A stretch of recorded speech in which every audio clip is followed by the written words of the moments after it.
हरे कृष्णा राधे राधे। हिंदू धर्म में ऋषि पंचमी का व्रत सप्तऋषियों की पूजा के लिए हर साल रखा जाता है। यह व्रत विशेष रूप से महिलाओं के लिए महत्वपूर्ण माना जाता है। ऐसा माना जाता है कि इस व्रत को करने से लोगों को संतान प्राप्ति होती है और वैवाहिक जीवन सुखमय होता है। ऋषि पंचमी का व्रत भाद्रपद महीने में शुक्ल पक्ष की पंचमी तिथि को मनाया जाता है। इसका समय क्या है? तो इस बार ऋषि पंचमी 28 अगस्त को मनाई जाएगी। हिंदू पंचांग के अनुसार ऋषि पंचमी का पर्व भाद्रपद मास के शुक्ल पंचमी को मनाया जाता है। इस दिन विशेष रूप से महिलाएं व्रत रखती हैं और इसके साथ ही अपने घर की सुख सुविधाओं और सौभाग्य के लिए इस व्रत को बड़ी ही धूमधाम से करती हैं। काफ़ी सारी जगहों पे इस व्रत को नहीं भी किया जाता है, लेकिन अगर अपने घर में, आपके घर में या आपके शहर में इस व्रत को किया जाता है तो प्लीज़ मुझे कमेंट ज़रूर करिएगा। तिथि प्रारंभ होगी ऋषि पंचमी पर्व की 27 अगस्त 2025 को। अपराह नक्षत्र रहेगा 3:44 पर। तिथि समाप्त होगी 28 अगस्त 2025 शाम 5:56 पर। व्रत का समय रहेगा उदयात्मक तिथि को अनुसार रहेगा 28 अगस्त 2025 को ही ये व्रत मनाया जाएगा ऋषि पंचमी का। पूजा का शुभ मुहूर्त रहेगा विधान अनुसार, जो जैसा विधान है उसके अनुसार पूजा का समय रहेगा सुबह 11:05 से लेकर के दोपहर के 1:39 तक। कुल 2 घंटे 34 मिनट की इस व्रत के करने की अवधि रहेगी। वैसे तो पूरा दिन ही श्रेष्ठ होता है, पर ये मैंने कुछ खास मुहूर्त बताया है, अगर इस समय आप कर सके तो कर सकते हैं। ऋषि पंचमी सप्तऋषियों मतलब जैसे कि कश्यप, अत्रि, भारद्वाज, विश्वामित्र, गौतम, जमदग्नि और वशिष्ठ को श्रद्धांजलि अर्पित करने का पर्व मनाया जाता है। इस व्रत से कई धार्मिक प्रमाणों के अनुसार पापों से मुक्त, संतोष और वैवाहिक सुख प्राप्त होता है करने से। विशेषकर महिलाओं द्वारा मासिक धर्म से अनजाने में टूटे हुए नियमों की शुद्धि के लिए इस व्रत को संजीवनी बनाता है। मतलब इस व्रत को संजनी के रूप में कार्य करता है ये व्रत। इसलिए आज के दिन आपको इस व्रत का ज़रूर से पालन करना चाहिए। इनफैक्ट मैं तो कहूँगी सभी औरतें, जो भी स्त्री हैं, चाहे वो कन्या वर्ग में हो, चाहे वो बड़े हो गए हों बच्चे, लेकिन लड़की है अगर व्रत करती है, जिसकी शादी नहीं हुई है, तो वो भी कर सकती हैं। लेकिन लड़कियां कर सकती हैं क्योंकि लड़कियां ही मासिक धर्म से होती हैं। इसलिए मासिक धर्म के द्वारा जैसे हम कोई भी चीज़ है, वस्तु है, छू लेते हैं या कुछ अनजाने में पाप हो जाते हैं, हमें नहीं करना चाहिए। तो इसलिए इस व्रत को महिलाओं को ज़रूर से रखना चाहिए। साथ ही साथ कुंवारी कन्याएं भी इस व्रत को रख सकती हैं। अब बात करेंगे कि सामग्री क्या रहेगी इस पूजा की। तो देखो, सप्तऋषियों का हम चित्र बनाएंगे पान के पत्ते पर, तो पान के पत्ते चाहिए, धूप दीप फल जो भी आपके पास हो वो तो सब रहता ही है, और चंदन, सफ़ेद चंदन या पीला चंदन। अक्षत चढ़ाएंगे आप, लेकिन साबुत वाले। ध्यान रखिएगा कि आज के दिन भी जैसे जिस तरह से हम हलचट के दिन किसी भी धान का प्रयोग नहीं करते हैं, खेत में जुती हुई किसी भी चीज़ों का प्रयोग नहीं करते हैं और पसाई धान के चावल का उपयोग करते हैं, उसी तरह इस व्रत में भी पसाई धान के चावल का उपयोग आप कर सकते हैं। तो इस तरह से पसाई धान के चावल, और चावल जो भी चढ़ाएंगे आप भगवान को, मतलब ऋषियों को, तो साबुत चावल चढ़ाएं, ठीक है। मतलब अक्षत चढ़ाएंगे आप साबुत वाले, टूटे नहीं होना चाहिए। अक्षत मौली, पंचामृत के लिए आप शिव जी की भी पूजा होती है इसमें, इसलिए इनके लिए पंचामृत तैयार करेंगे महादेव के लिए, इनका अभिषेक करने के लिए। दूध, दही, घी, शक्कर, शहद, गंगाजल मिश्रित, ये चीज़ें आप मिश्रित कर लें। यज्ञोपवीत मतलब जनेऊ जरूर से धारण करवाना है हर एक ऋषि के लिए और महादेव के लिए। और केले के पत्ते जरूर से लगेंगे। आम के पत्ते, आम के पल्लव आप लगा सकते हैं, क्योंकि सबसे इंपॉर्टेंट है कलश, तो कलश पे रखते हैं हम, इसलिए आप एक कलश पे भी रखें, वंदनवार लगा सकते हैं। इसके बाद नारियल, श्रीफल पूरा चढ़ाते हैं। 5 सुपारी, हल्दी की गांठ हो गई अगर रखना चाहें तो, नहीं तो सफ़ेद वस्त्र हैं, केले के पत्ते, यही इत्यादि चीज़ें हैं, ये है इंपॉर्टेंट। इसके अलावा और कुछ भी नहीं है।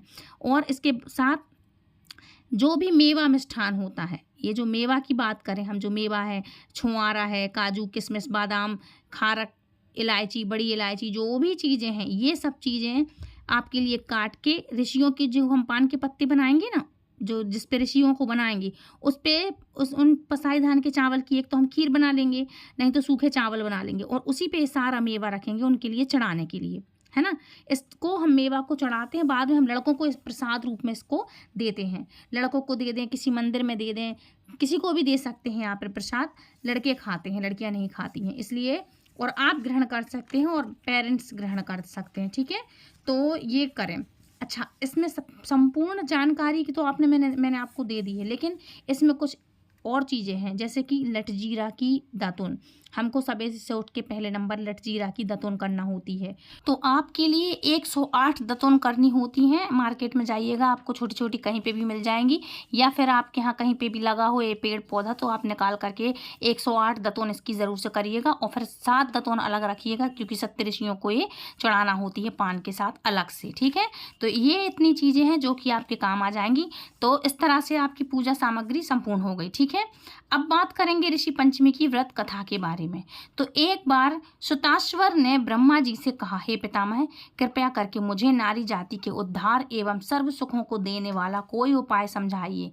तब ब्रह्मा जी बोले, हे राजन, मैं आज तुम्हें नारी जाति के उद्धारक, समस्त पापों को नष्ट करने का मनवांछित फल देने वाले व्रत के संबंध में बताता हूँ। भाद्रपद मास के शुक्ल पक्ष की पंचमी के दिन संपूर्ण विधि विधान से जो नारी व्रत का पूजन करती है उसको अभीष्ट फल प्राप्त होता है। इस विषय में मैं तुमको एक अत्यंत पुरातन कथा सुनाता हूँ, उसे ध्यान देकर सुनो।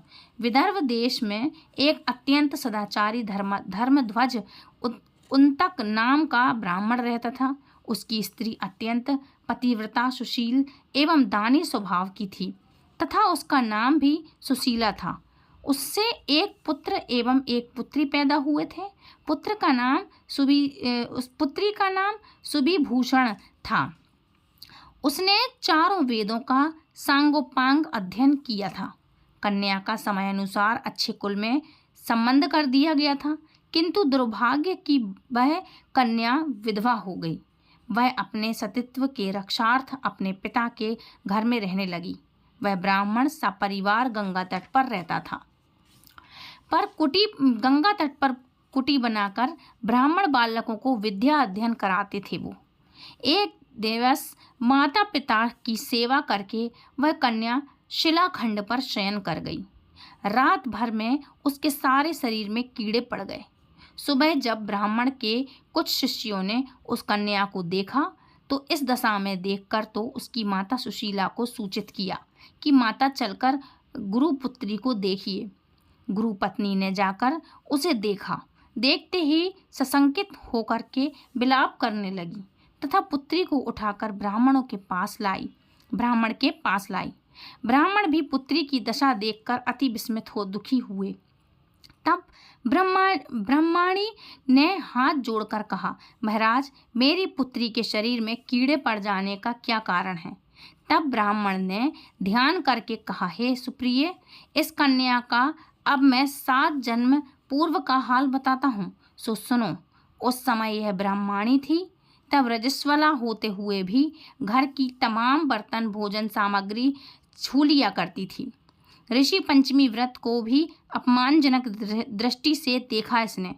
उसी दोष के कारण से इस पुत्री के शरीर में कीड़े उत्पन्न हुए हैं, क्योंकि रजोधर्म वाली नारी को पहले दिन चंडालनी, दूसरे दिन ब्रह्मघातनी, तीसरे दिन धोबिन के समान शास्त्रों में माना गया है। तुम्हारी कन्या ने ऋषि पंचमी व्रत के दर्शन अपमान के साथ किए हैं। इससे ब्राह्मण कुल में जन्म पाकर भी दोष मुक्त ना हुई। तब सुशीला ने कहा, महाराज, इस उत्तम व्रत का इस कन्या के समक्ष विधि पूर्वक वर्णन कीजिए, जिससे समस्त मासिक सांसारिक प्राणी लाभ उठा सकें। ब्राह्मण बोले, हे सहधर्मिणी, यह व्रत भाद्रपद मास की शुक्ल पक्ष की पंचमी के दिन किया जाता है। पंचमी के दिन किसी नदी अथवा जलाशय से स्नान करके व्रत को धारण करके सायंकाल के समय सप्त ऋषियों का पूजन विधि विधान से करना चाहिए। भूमि को गौ के गोबर से लीप करके शुद्ध करना चाहिए। वहाँ अष्टदल कमल बनाकर नीचे सप्त ऋषियों की स्थापना करके प्रार्थना करें। महर्षि कश्यप, अत्रि, भारद्वाज, विश्वामित्र, गौतम, जमदग्नि, वशिष्ठ महर्षियों की स्थापना करके आचमन, स्नान, चंदन, फल, फूल, दीप, नैवेद्य आदि से पूजन करके व्रत की सफलता की कामना करनी चाहिए। इस व्रत को करके उद्यापन भी विधि पूर्वक करना चाहिए। चतुर्थी तिथि के दिन एक बार भोजन करके पंचमी के दिन व्रत प्रारंभ करें। सुबह किसी नदी अथवा जलाशय में नित्य कर्म से निवृत्त होकर के दातुन करें। स्नान करें, गौ के गोबर से लीप करके सर्वतो भद्र चक्र बनावें, उस पर कलश स्थापित करें, कलश के कंठ में नवीन वस्त्र बांधें, पूजा सामग्री एकत्रित करके अष्टदल कमल पर सप्त ऋषियों की स्वर्ण प्रतिमा स्थापित करें, फिर सप्त ऋषियों की षोडशोपचार से पूजन करें। पूजन करके रात्रि को पुराणादि ग्रंथों का श्रवण करें, जागरण करना चाहें तो करें, भगवान सप्तऋषियों का नाम लें अपने मन में, या फिर आपके गुरु का दिया हुआ मंत्र आप जाप कर सकते हैं जो आपके गुरुदेव ने दिया हो, इसका श्रवण करें। विशेष करके शिव महापुराण अति उपयोगी है। आज के दिन आप शिव महापुराण की कथाएं सुन सकते हैं, वैसे तो हमारे चैनल पे भी हैं उपलब्ध, आप सुन सकते हैं। और प्रातः सत्कर्म ब्राह्मण को भोजन एवं दक्षिणा आदि दे करके संतुष्ट करें। इस व्रत के प्रभाव से तथा इस व्रत का उद्यापन करना भी अति उत्तम है। इस व्रतोद्यापन से नारी रूप लावण्य को प्राप्त करके सौभाग्यवती होती है एवं जीवन में धन संतान आदि का सर्व सुख भोग करके अंत में वे देवलोक में वास करती हैं। इस व्रत के करने से नारी का बुरा समय नष्ट होता रहता है तथा सदैव लक्ष्मी का निवास रहता है। सुंदर आज्ञाकारी एवं दीर्घायु वाले पुत्र उत्पन्न होते हैं। जीवन में किसी भी प्रकार का कष्ट पास नहीं आ सकता है इस व्रत के करने से। बोलो सप्तऋषियों की जय। ये थी पहली कथा। अब सुनेंगे दूसरी कथा। ये एक बार की पौराणिक बात है। एक बार धर्मराज युधिष्ठिर ने भगवान श्री कृष्ण से कहा, हे जनार्दन, कृपया करके आज मुझे उस व्रत को विधि सहित बतलाए जिसके करने से नारी जाति अनेक पापों से मुक्त होकर के अनेकों यज्ञों का फल पुण्य प्राप्त करके अंत में भगवान विष्णु आदि देवताओं के लोक में निवास करती है। मुझे इस कथा के विषय में विस्तार से समझाएं। तब भगवान श्री कृष्ण बोले, हे धर्मराज, भाद्रपद मास के शुक्ल पक्ष की पंचमी को सप्तऋषियों के व्रत को ऋषि पंचमी व्रत कहते हैं। इस व्रत के करने से स्त्री रजस्वला से मुक्त होती है, अर्थात रजस्वला स्त्री से जाने अनजाने में अनेक त्रुटियां हो जाती हैं। उन त्रुटियों के कारण से नारी को जीवन में अनेकों कष्ट उठाने पड़ते हैं। उन कष्टों के निवारणार्थ हेतु यह ऋषि पंचमी व्रत किया गया है। यह अत्यंत पावन व्रत है। इसको अत्यंत पवित्रता के साथ करना चाहिए।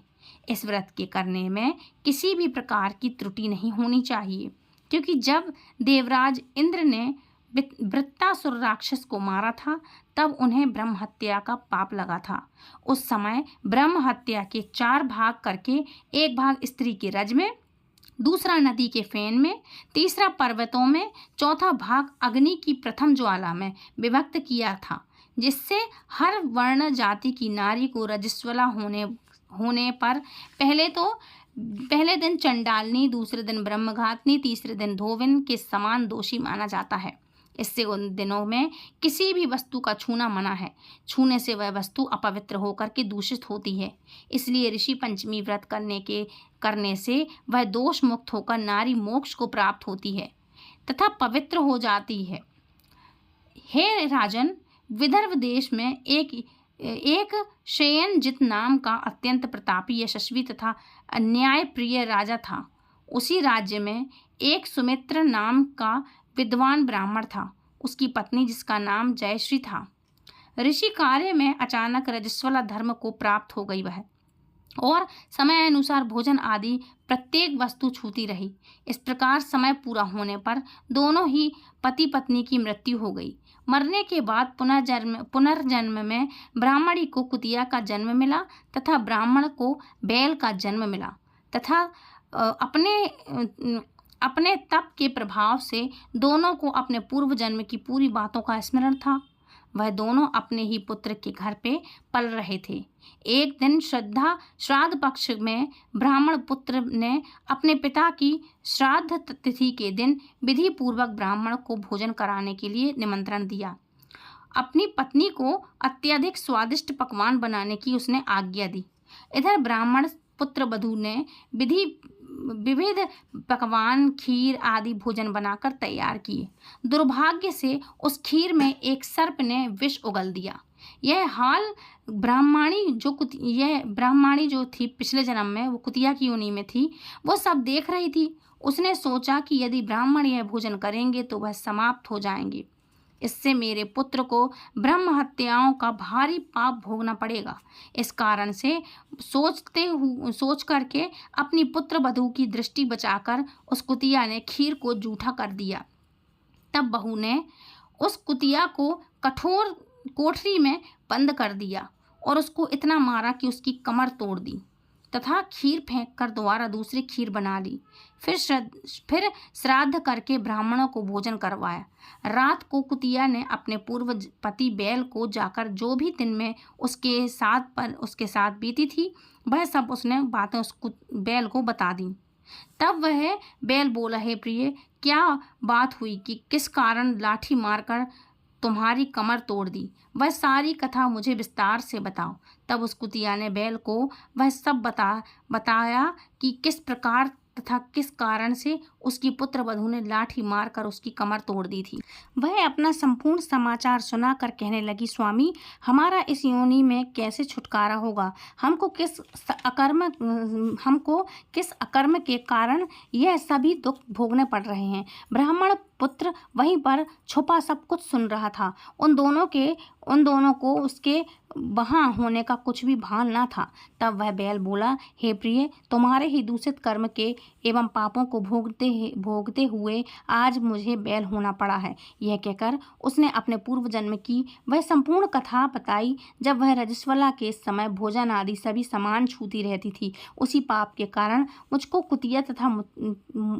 कुतिया तथा मुझको बैल की योनि प्राप्त हुई है, जिस पर अभी भी तुम्हारे स्वभाव में कोई भी परिवर्तन नहीं आया है, क्योंकि तुम्हारी कुतिया की योनि है। फिर कुत्ते का स्वभाव भी बैल ही होता है। उसी स्वभाव के कारण ही तुम्हारे ऊपर इन सब बातों का कोई असर नहीं है। देखो, यह पूरा परिवार हमारा पिछले जन्म का ही परिवार है। यह मेरा पुत्र है, जिसने आज मुझे पूरे दिन मुंह बांध करके हल से चलाया है। घर पर इसकी पत्नी ने मेरे नाम का ही श्राद्ध किया है और मेरे ही नाम से ब्राह्मण भोजन करवाया है, जबकि प्रातः से मैं निरंतर हल में चल रहा हूँ। अभी तक मुझे खाने को चारे का एक तिनका भी नहीं दिया है। यह सब मेरे उस दुष्कृत्य का ही प्रभाव है। उन दोनों की पूरी बात सुनकर उसको घोर कष्ट हुआ। उसके पुत्र को वहां से आकर उन बैल एवं कुतिया दोनों माता पिता को भोजन देकर वह अत्यंत दुखी होकर के वन को चला गया।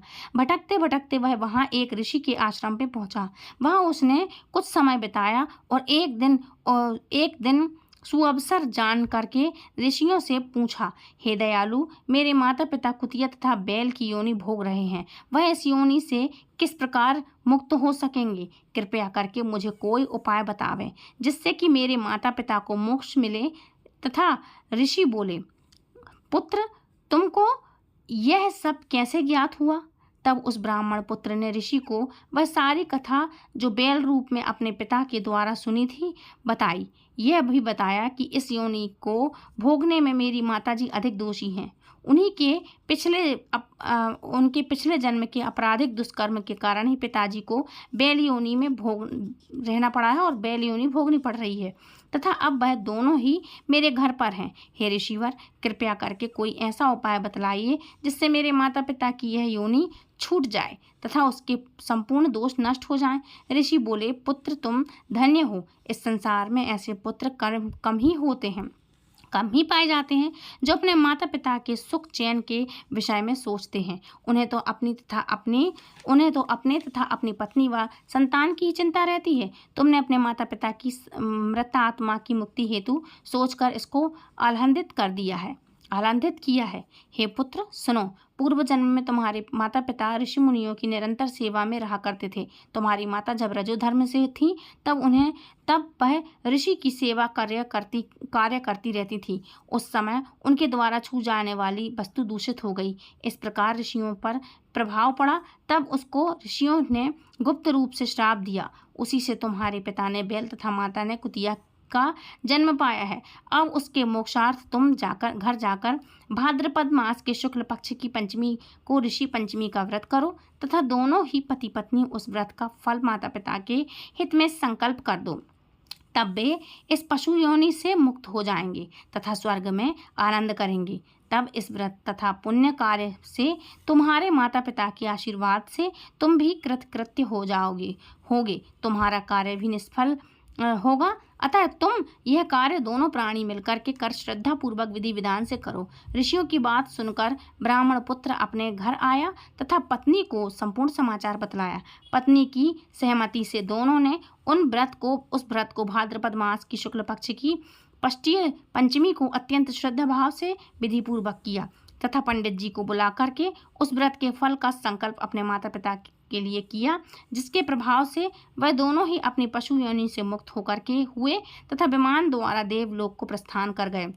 हे राजन, जो नारी इस व्रत का संपूर्ण विधि के साथ अत्यधिक श्रद्धा भाव से पालन करती है तथा सप्तऋषियों का पूजन आदर सहित करती है, वह भयंकर रजस्वला दोष से मुक्त होकर के धन धान्य पुत्र पौत्र आदि का सुख भोगती है और सौभाग्यवती होकर अमर पद को प्राप्त करती है। इसलिए इस व्रत के करने से नारी जाति का समस्त पापों से उद्धार हो जाता है। यह विशेष कर नारी के लिए उपयोग का ही व्रत है। पितृ आत्म तुष्टि हेतु दंपति भी कर सकते हैं, मतलब जो लेडीज नहीं कर सकती जिनकी, उनके हस्बैंड भी ये व्रत कर सकते हैं। जो फल अनेकों तीर्थों के करने से प्राप्त होता है, वही एक फल इस व्रत के करने से भी प्राप्त होता है। ये युधिष्ठिर, इस व्रत का महान फल होता है, इसलिए आपको भी ये व्रत करना चाहिए। बोलो भगवान श्री कृष्ण की जय, ऋषि पंचमी व्रत की जय।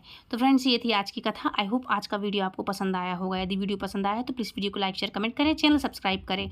मिलती हूँ नेक्स्ट वीडियो में, और ऋषि पंचमी पर्व की हार्दिक शुभकामनाएं। हरे कृष्णा, हरि बोल।